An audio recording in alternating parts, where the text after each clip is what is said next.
Hi friends, வாங்க நம்ம இன்றைக்கி நம்ம சேனலுக்கு போகலாம். நம்ம வீட்டில் இன்றைக்கி நாட்டுக்கோழி கிரேவி செஞ்சு நம்ம இட்லிக்கு சாப்பிட்டா சும்மா சூப்பராக இருக்கும். எங்கள் மாமாவுக்கும் ரொம்ப பிடிக்கும். அதனால் நாங்கள் நாட்டுக்கோழி கிரேவி செய்கிறோம்.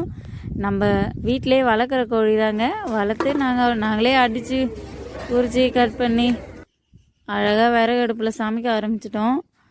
நம்ம மசாலா அதெல்லாம் நாம்ளே வீட்டிலே தயாரிப்போம்.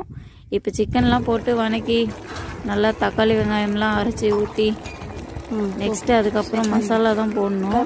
இப்போ ஓரளவுக்கு போட்டு எல்லாத்தையும் ஒரு கிண்டிட்டு இந்த மசாலா நம்ம வீட்டிலே அரைச்ச மசாலாங்க, மல்லி மிளகு ஜீரகம் இந்த மாதிரி ஐட்டங்கள்லாம் போட்டு ஒரு லைட்டான தீயில் அப்படியே சூடு பண்ணி நாங்கள் அரைச்சி போடுவோங்க.